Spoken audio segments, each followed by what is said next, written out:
everyone. Here I am once again to tell my story, to continue on telling my story. Can't shut me up, can't stop me now. I'm still going. I'm gonna tell my story, so let's get right into it. I just discussed how I got married. And then we lived happily ever after. The end. That would be so great if that's how it ended, wouldn't it? And then they got married and they fell in love and they lived happily ever after. The end. That would be pretty cool. But no, that's just not how it goes. It doesn't actually ever go that way, which is, I guess that's a good thing. But yeah, so, oh my gosh, y'all. Dave and I, we got married, and literally, guys, the day of the wedding was our first fight. It was the first time we ever got into a fight. And it was just crazy. It was crazy because I'm crazy, and it feels like everything that I fight for is craziness, but whatever. I don't know. Maybe I gaslight myself. Maybe. I don't know. Anyway, Dave and I, the morning of the wedding, we were headed over to Rory's house because I had put together a playlist that we were going to play, and I was going to burn it onto a CD and put it in a CD player to just play at the wedding outside, which is why it was very cheap. I just threw it together. But, yeah, I was on my way to Rory's house, and we decided to stop at Starbucks. And between Starbucks and Rory's house, his drink spilled all over the floor, and he got angry about it, which it's understandable, but I can't take anger. It's really hard for me to take anger, and so I just got so upset. I got so upset because he got upset that I ended up I opened the car door as it was going down the road. I took my seatbelt off and opened the car door, and I was about to roll, but he stopped the car, and I got out, and I just went and started walking up this side road, and he's like, "What are you doing?" And I'm just like, "I don't want to be with you." I'm just like, "I'm done," But he parked the car, he stopped, he got out, and he talked to me, and he convinced me to get back in the car. So that was our first fight. And then our second fight was on the way home because honestly, we had the wedding during his leave right before he was about to go to war.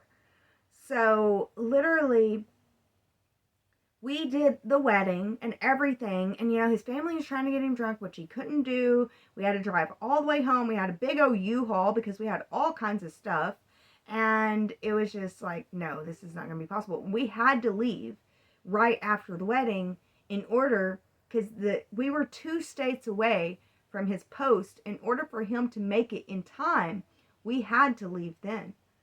So we did, but it's exhausting, you guys. It's exhausting.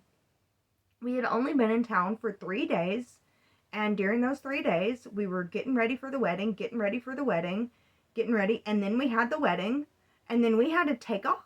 That's it.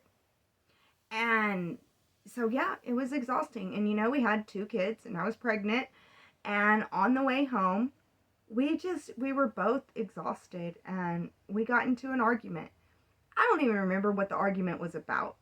I don't even think that that's important. But we got into an argument, and when I remember, because whenever we got to the apartment, because that's where I was staying at, I just remember getting out in a huff and puff and getting my kids and wishing that he would just leave. But we're married now, and it's so crazy. But we end up making up. We made up that night. We discussed how we're both tired, we're exhausted, and there's a lot going on, and that was really cool. That was something that I never was able to do with Zach. There was no making up, there's no talking about it. It was just, sorry, you are a failure, Misty. I'm not. Zach is not a failure. Zach is Mr. Perfect. He's always going to be Mr. Perfect. So it's just, it was really strange, and it was cool that after the wedding and stuff, and with the wedding, it's a lot of stress and stuff. We had arguments, and I say that it's cool because in a relationship, if things are always smooth, it's just weird, you know? I don't know. It's just weird. And the fact that we had our first fights and everything, and we were able to talk and walk through it and find solutions, even, it's just a beautiful thing. It just is. It's just beautiful to me. But yeah, we had our first fight, and I mean, it's just an overwhelming time. But right after that, he went to war. He left. Right after that, he left. Well, I had a couple weeks with him still at home. But it was strange for me because, like, he had just left, and it's crazy though, y'all. You guys, this man gave me power of attorney over everything. He, like, gave me his car. He gave me power of attorney over his freaking money. He gave me power of attorney over everything. Like, I could have just, like, done this man wrong. But he did. He gave me power of attorney, but I don't know. I don't think that it hit me at first, everything that was happening. I think December he left, and then, like, I got the first paycheck, which was way more because he's in war. Whenever they're at home, they don't get paid as much, but whenever they're overseas, they get paid a lot. And I wasn't expecting that. And I don't know, I guess I wasn't quite sure what to do about it, and I put a lot in savings at the time because I wasn't sure, and I didn't want to do him wrong. I mean, I wanted to be married for years and years and years, and I wanted him to develop trust in me. But I was kind of lonely, and my little brother was, he had a girlfriend, and I don't know. I called him, and I convinced him to bring her down, and that I would pay for their trip and everything so they could move to Colorado with me, I guess. I don't know. I just wanted someone to be there. And so that's the first thing I did with the money is I brought my brother in, and he got a job at McDonald's and, like, became manager right away, and he got an apartment right down from my apartments, right down the hall from my apartments. So that was really cool with his girlfriend. We were all hanging out there, and I wasn't, like, trying to spend the money or anything at first. I was really trying to put it into savings and stuff. And then, I don't know, my brother and my mother was like, why are you still staying in the ghetto, in these ghetto apartments, whenever you could be staying in a nice place? And I was just like, yeah, good point. So I started looking for a better place because, I felt like I could afford it. And sure enough, I did. I found a really, really, really nice house. A three-story house with not 3 bedrooms, but 5 bedrooms and 2 bathrooms, and a nice backyard in a nice neighborhood, just walking distance from the park. So literally I could just put my baby in the stroller, walk to the park with my toddler, and watch her play.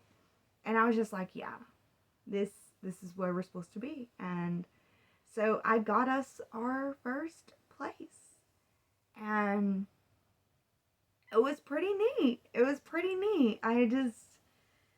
I felt like a big girl. I felt like I was growing up, and I was still going to college, and it was pretty cool. But my brother ended up getting into a big fight with his girlfriend, which I guess is his story to tell, but I ended up helping him. I asked him to move in with me, I'm in this big house with just me and my 3 girls. Well, no, it was just me and 2 girls because my baby wasn't born yet. I was still pregnant.